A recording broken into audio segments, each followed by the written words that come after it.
People, we finally made it. It's been weeks designing, sampling, print testing. The first merch drop is finally here. I introduce you, Hola, Pato, the official t-shirt. You can now buy this bad boy to support the podcast. We're super happy with the outcome. 240 grams of 100% bio cotton. It's a fair trade t-shirt made by Stella and Stanley and designed with my tattooer brain to age super gracefully and look way cooler in a few months than it does today. Not only it has the vintage kind of retro design and the broken texture to it, but it's also printed using direct transfer CMYK instead of screen printing, so that the aging process of the print is much faster than your average t-shirt. This will make that the t-shirt gets that like used, washed look much faster, and by the time the print gets where you want it to be, the t-shirt doesn't look super raggedy and old and yellowish. It has a big ass print in case someone thought that this was some sort of like children's TV show from your nephew. And yeah, they're available in my online store. You will find the link in the description below. Go for them. Super limited run this time around, just to test a little bit the waters. Be fast, otherwise they'll be gone.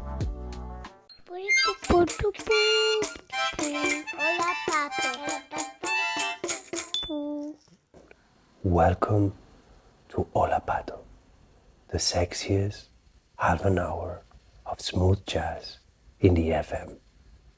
I apologize for the voice. I'm still struggling to talk more than 2 minutes without losing my voice. Since last week like this. I don't know what's gonna happen when real winter is here. You know, often you need bad times to really know where everyone around you stands. For as long as things go good, everyone is always at their best behavior. But as soon as shit hits the fan, everyone's true self comes out. I feel like this is what happened to the relationship between Berlin and the clubs during the pandemic. Everyone knew that a huge part of Berlin's culture was club culture, right? But I have the feeling that the city of Berlin didn't get the memo, right? I don't know exactly what are the details of the financial aid that clubs received.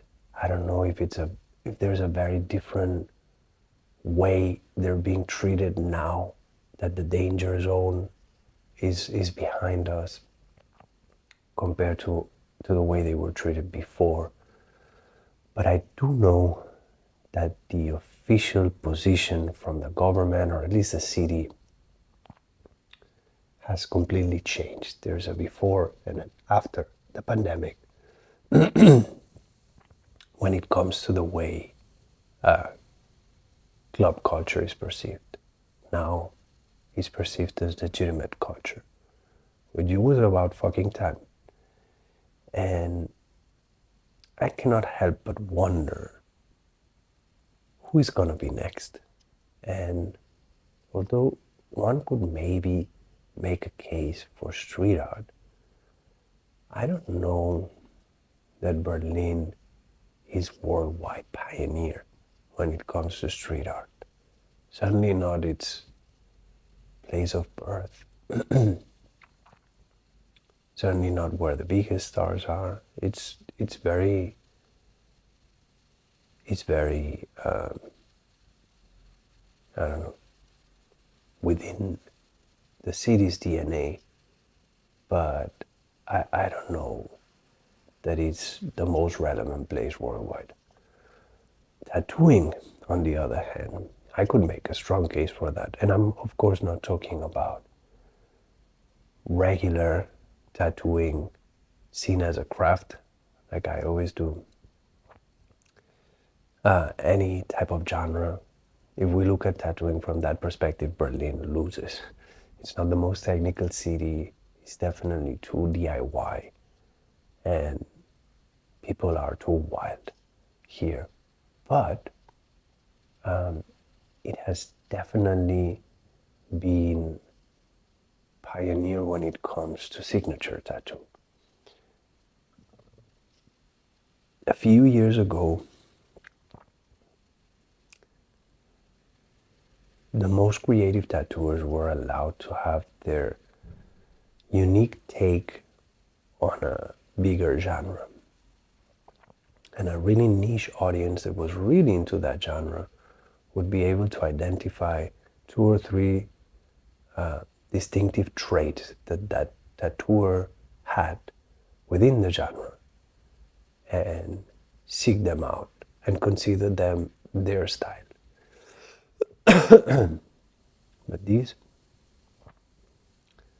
is light years behind the idea of a city full of tattooers who have not only their own unique style, but also styles that look like anything you've seen before, like nothing you've seen before, sorry. And also tattooers who have more of a voice instead of a style that transcends genres and styles, right? People who within their body of work, they've crossed and tested different styles with a common denominator. Their eye, their sensibility when it comes to color, their sensibility when it comes to line work or whatever it may be, right? So we're at that point in which not only tattooers with a style are being celebrated, but tattooers with a style are being pushed to go past that level and break their own box to find their voice rather than their style, right?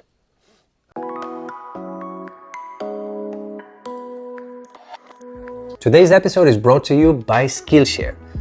Skillshare is the online learning community that's helped millions to learn cutting-edge skills, network with peers, and find new opportunities to launch their careers. Skillshare has tons of classes on things like illustration, video editing, marketing, graphic design, and social media, just to name a few. And they all range in level depending on how much knowledge you have on each subject. Most of the classes offered at Skillshare are under 60 minutes, and their catalog is always growing with new premium classes by top-tier teachers, including a few celebrities. Sign up for Skillshare and start learning today. And as a special offer for our listeners, you can now get a 30% off your annual Skillshare membership by clicking the link in the description below and using the promo code annual30AFF. That is promo code annual, the number 30AFF. People, say hello to Tinyland, our new sponsor. When you're a Mediterranean helicopter mom, well, that sounds like me, you want to make sure that your children have the best tools possible to develop their brain. And when I say tools, I mean, of course, toys. Children should definitely not have actual tools. Tinyland is a brand made by parents for parents, following some of the teaching principles of Maria Montessori, with toys that promote hands-on learning, independence, and creativity in your children. Keeping always simplicity in mind, Tinyland's toys are carefully designed to align with specific milestones in your kids' development by engaging with their sensory stimulation.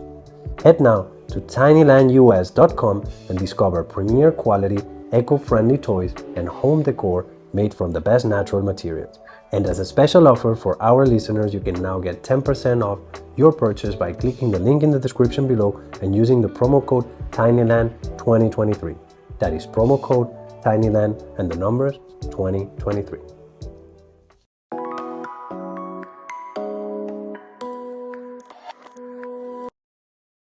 So Berlin really consistently creates tattooers that are seen as artists or maybe authors would be a good way to put it if we're talking about signature tattooing.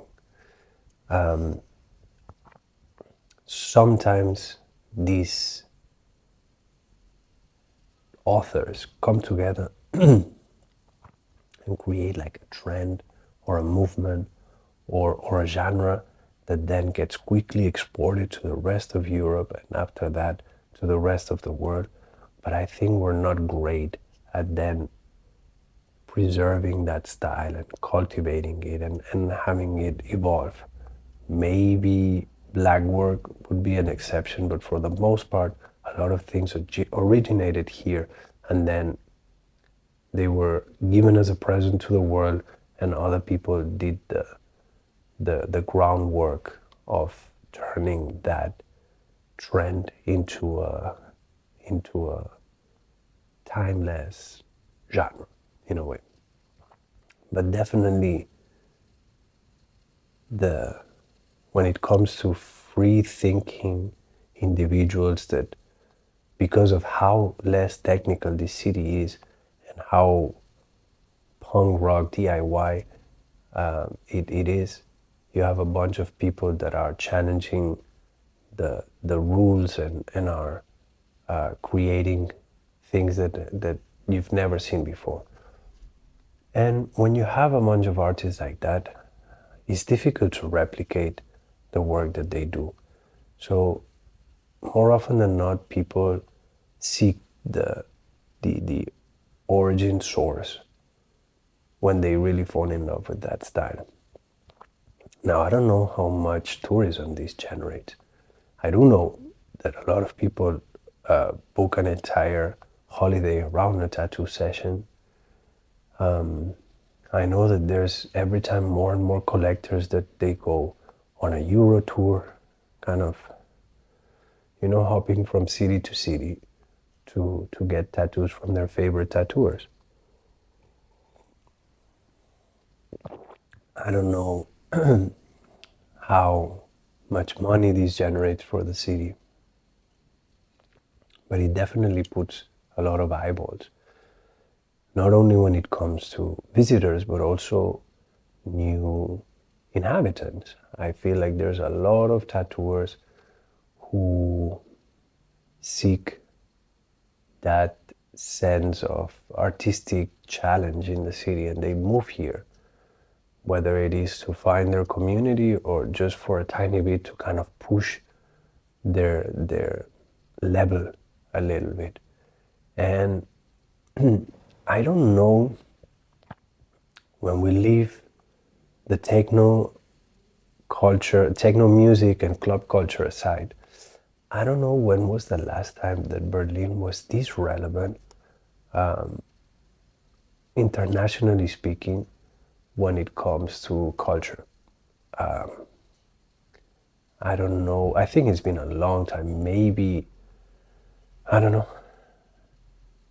Germany in general, I feel like since the expressionists, it wasn't ahead worldwide. Maybe since Bauhaus, I don't know, but it's definitely been a fucking minute since Germany, or specifically Berlin, has been pioneering in anything. So I truly believe that someday the city of Berlin or the German government will realize of that. And I have zero doubts that one day tattooing will have access to public funding. I don't know how long this will take. And I don't know what the context of this change of perspective will be. But I always fantasize about Hiragana being the first studio ever to get public funding. I don't even know how I would go about that, but I just toy around with the idea of how could this change the way we think about studios. Imagine that this conflict that you usually have of either inviting a guest artist that you know will be full of work or someone who you love but you know that probably they won't have work. Some of it gets solved by the idea of removing percentage out, sure. But it often comes at the cost of the artist taking that loss, which sucks. So imagine that a studio would get a grant that would allow them to pay guests for artistic research. Not only pay them, but also take care of their accommodation, of their travel expenses. You are somewhere in fucking, I don't know, in fucking Prague doing whatever you're doing, and you're like pushing the boundaries of what is possible in tattooing. Maybe you don't even get the chance to tattoo the things that you're projecting. Maybe you are doing mock-ups, you're doing concepts, and you just don't have access to the people that will get those things done. Maybe you don't have the resources to block as many days as you would need to do that full bodysuit or whatever.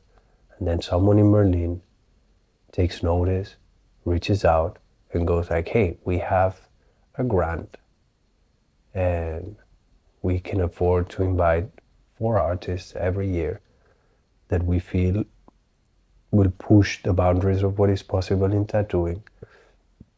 Would you be interested in? You get those dates, all your expenses are covered, you get a salary for the time that you're working here, which would be equivalent to having been fully booked on this guest spot. And don't worry about finding the clients you need to get this piece done. We're also paying the clients, which are now not clients but tattoo models. Imagine that tattooing in Berlin or a certain demographic within tattooing in Berlin could be detached from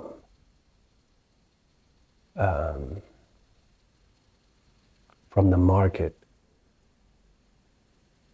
and its goal would be solely to experiment and prove which things can be done without needing to survive in a very competitive field. This brings some interesting conversations about paying someone to get a tattoo. I don't know exactly how that would work, and I don't know if you remove that pressure of needing to get some of the tattoos or the designs that you do sold to clients. I think this keeps very grounded tattooing as a discipline. I don't know what happens when you remove that. So it might have some interesting ramifications and problems that maybe would need to be tackled, but it would be really interesting to apply this model that has been working forever in other disciplines of art also into tattooing. I am banking on that. I know that one day the world will realize that not only is tattooing a legitimate art form, but that is one of the most compelling ones that we have currently, and that Berlin is still arguably the international capital when it comes to freaky, weird, out of the box tattooing. And when that happens, I hope that people will look back and see that Hiragana has been pushing this for the longest time. So consider this my official application for that public funding, for that sweet, sweet taxpayer money. We want it. And yeah, let's see what happens. But it would definitely be interesting. I think this is all the time I got this week. I'll see you guys next week, hopefully with a better voice. Bye bye.